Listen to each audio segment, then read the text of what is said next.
يا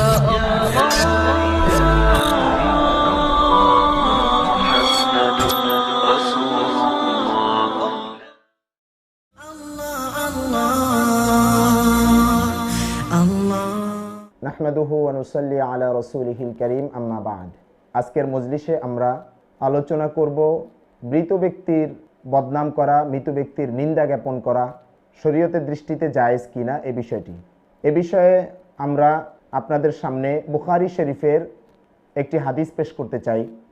বুখারী শরীফের 1301 নম্বর হাদিস এবং একই হাদিস এসেছে মুসলিম শরীফের 949 নম্বরে।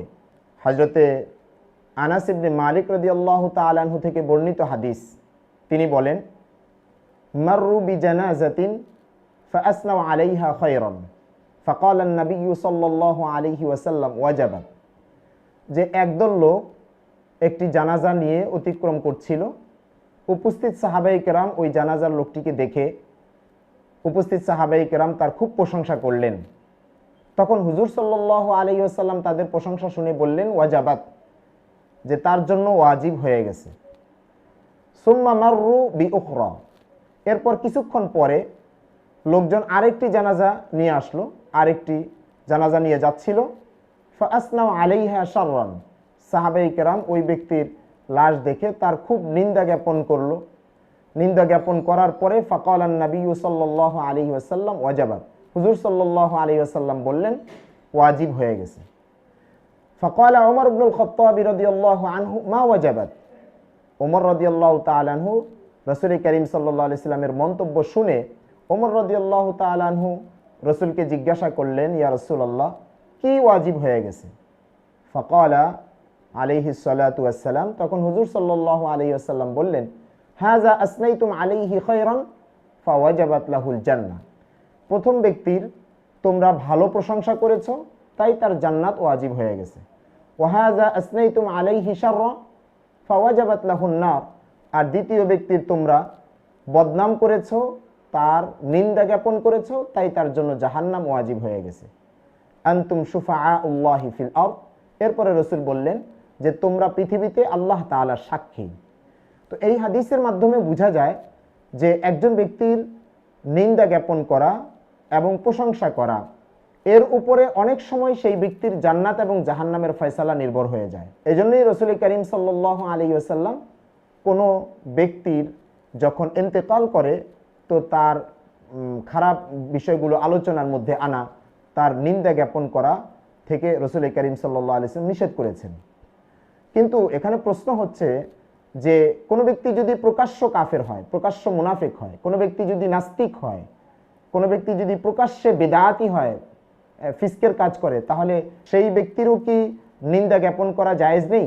এই ক্ষেত্রে আমরা বুখারী শরীফের ব্যাখ্যা গ্রন্থ উমদাতুল কারি 8 নম্বর খণ্ডের 195 নম্বর পৃষ্ঠায় আল্লামা বদরুদ্দিন আইনি রহমতুল্লাহ আলাইহির একটি বক্তব্য থেকে সিদ্ধান্ত নিতে পারি।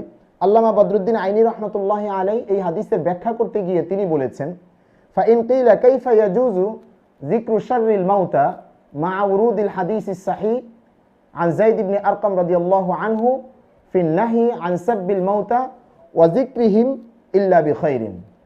যে যদি কোনো ব্যক্তি প্রশ্ন করে যে রাসূল করিম সাল্লাল্লাহু আলাইহি ওয়াসাল্লাম থেকে তো যায়েদ ইবনে আরকাম রাদিয়াল্লাহু তাআলা আনহুর সূত্রে বিশুদ্ধ হাদিস বর্ণিত হয়েছে যে মৃত ব্যক্তির কোনো বদনাম করা যাবে না এবং তার আলোচনা করতে গেলে একমাত্র ভালোই আলোচনা করতে হবে, এটা নিষেধাজ্ঞা আসার পরেও মৃত ব্যক্তির খারাপ বা বদনাম করা কিভাবে জায়েজ হয়? এই প্রশ্ন যদি কেউ করে, উজিবা বিআন্নান নাহি আন সাব্বিল মাউতা গায়রিল মুনাফিক ওয়াল কাফির ওয়াল মুজাহির বিল ফিসকি ওয়াল বিদআ। তো এর জবাব হলো যে রাসূল করিম সাল্লাল্লাহু আলাইহি ওয়াসাল্লাম যে নিষেধাজ্ঞা, রাসূল যে নিষেধ করেছেন মৃত ব্যক্তির কোনো বদনাম করা যাবে না, এই নিষেধাজ্ঞাটা ওই সমস্ত লোকদের জন্য প্রযোজ্য যারা কাফের নয়, যারা মুনাফিক নয় এবং যারা প্রকাশ্যে মুজাহির বিল ফিসকি ওয়াল বিদআ, যারা প্রকাশ্যে ফিস্ক করে না এবং প্রকাশ্যে তারা বিদআতের কর্মকাণ্ডে লিপ্ত নয়, তাদের বেলায় এটা প্রযোজ্য। কিন্তু যদি কোনো ব্যক্তি প্রকাশ্যে কাফের হয়, প্রকাশ্য মুনাফিক হয়, প্রকাশ্যে যদি কোনো ব্যক্তি ফিস্কের সাথে জড়িত থাকে, বেদাতি কর্মকাণ্ডে লিপ্ত থাকে, কোনো ব্যক্তি যদি আল্লাহর উপরে এবং রাসূলের উপরে আস্থা না থাকে, ইসলামের উপর আস্থা না থাকে, প্রকাশ্যে যদি সে নাস্তিক হয়ে যায়, তাহলে সেই ব্যক্তির বদনাম করা দুই কারণে জায়েজ। আল্লামা বদরুদ্দিন আইনি রহমতুল্লাহ আলাইহি বলেন, ফাইন্না হাউলাই লা ইয়াহরুমু যিকরুহুম বিশশাররি, যে এই জাতীয় লোক যারা প্রকাশ্যে কাফের মুশরিক হয়ে গেছে, নাস্তিক হয়ে গেছে, তাদের বদনাম করা ইন্তেকালের পরে, মৃত্যুর পরে তাদের খারাপ বিষয়গুলো আলোচনার মধ্যে আনা দুই কারণে জায়েজ। এক নম্বর হচ্ছে লিল হাজারি মিন তরিকিহিম, যে তারা যে কর্মপদ্ধতিতে তারা চলেছে, এই কর্মপদ্ধতি থেকে মানুষকে সতর্ক করার জন্য এটা বলতে হবে, বলা জায়েজ।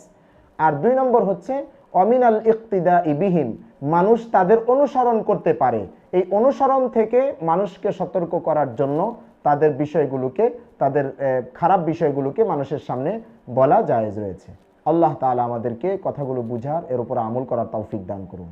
থাকা যাবে না দুনিয়ায়, থাকা যাবে না, থাকা যাবে না দুনিয়ায়, থাকা যাবে না।